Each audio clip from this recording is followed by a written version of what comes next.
జిల్లాలో ఓట్ల లెక్కింపు కార్యక్రమానికి అన్ని ఏర్పాట్లు సిద్ధం చేశామన్నారు జిల్లా ఎన్నికల అధికారి జిల్లా కలెక్టర్ డికే బాలాజీ. జూన్ 4న జరగనున్న ఓట్ల లెక్కింపు కార్యక్రమాన్ని విజయవంతంగా నిర్వహించేందుకు చేస్తున్న ఏర్పాట్ల గురించి బుధవారం జిల్లా ఎన్నికల అధికారి మాట్లాడుతూ ఎన్నికల సంఘం మార్గదర్శకాల ప్రకారం ఓట్ల లెక్కింపు కోసం అన్ని సిద్ధం చేశామన్నారు. ఏపీలో వైసీపీ ఖచ్చితంగా మళ్లీ అధికారంలోకి వస్తుందని ఆ పార్టీ నేత సజ్జల రామకృష్ణారెడ్డి ధీమా వ్యక్తం చేశారు. జూన్ 9న జగన్ ప్రమాణ స్వీకారం ఉంటుందన్నారు. కౌంటింగ్ రోజున వైసీపీ ఎమ్మెల్యేలు, మంత్రులు, కార్యకర్తలు అలర్ట్ గా ఉండాలన్నారు.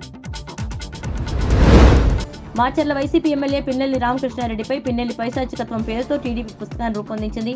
మంగళగిరిలో జరిగిన మీడియా సమావేశంలో టీడీపీ నేతలు ఈ పుస్తకాన్ని విడుదల చేశారు. చంద్రబాబు హయాంలో ఫ్యాక్షనిజం నామరూపాలు లేకుండా పోతే వైసీపీ హయాంలో ఈవీఎంలు కూడా ధ్వంసం చేసే పరిస్థితి వచ్చిందన్నారు. రాష్ట్రానికి తిరుపతిని రాజధానిగా చేస్తేనే రాయలసీమకు న్యాయం జరుగుతుందని కాంగ్రెస్ మాజీ ఎంపీ చింతామోహన్ అన్నారు. ఈ ప్రతిపాదనను అన్ని పార్టీలు అంగీకరించాలని కోరారు. ఏపీలో గెలిచిన ఎంపీలందరూ ఇండియా కూటమిలో చేరాలి. కేంద్రంలో ప్రభుత్వాన్ని ఏర్పాటు చేసి రాష్ట్రానికి కావాల్సినవి సాధించుకోవచ్చు. ఏపీ అభివృద్ధికి ప్రత్యేక హోదా ఒక్కటే మార్గం, అది కాంగ్రెస్ తోనే సాధ్యమన్నారు. కర్ణాటక సెక్స్ స్కాండల్ కేసులో ప్రధాన నిందితుడు హసన్ ఎంపీ ప్రజ్వల్ రేవణ్ణ 31న భారత్ రానున్నట్టు తెలుస్తోంది. జర్మనీలోని మ్యూనిచ్ నుంచి బెంగళూరుకు విమానంలో బుక్ చేసుకున్నట్టుగా సన్నిహిత వర్గాలు తెలిపాయి. అయితే ఈ కేసుపై విచారణ జరుపుతున్న సిట్ బెంగళూరులోని కెంపెగౌడ విమానాశ్రయంలో నిఘా ఉంచింది. దేవుళ్లు రాజకీయాలు చేరనే విషయం ప్రధాని మోదీ తెలుసుకోవాలని పశ్చిమ బెంగాల్ ముఖ్యమంత్రి తృణమూల్ కాంగ్రెస్ అధినేత్రి మమతా బెనర్జీ అన్నారు. తన్ను దేవుడే పంపించాడని మోదీ చేసిన వ్యాఖ్యలపై ఆమె కౌంటర్ ఇచ్చారు. దేవుళ్లు రాజకీయాలు చేసి అల్లరు ప్రేరేపించరు అన్నారు.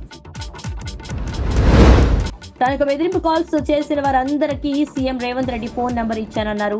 గోషామహల్ ఎమ్మెల్యే బీజేపీ నేత రాజా సింగ్ ఆ నెంబర్ ఇవ్వడానికి గల కారణాలను వెల్లడించారు. రేవంత్ రెడ్డికి బెదిరింపు కాల్స్ వెళ్తే బెదిరింపులకు పాల్పడిన వారిపై చర్యలు తీసుకుంటారనే ఉద్దేశ్యంతో ఆ నెంబర్ ఇచ్చానన్నారు.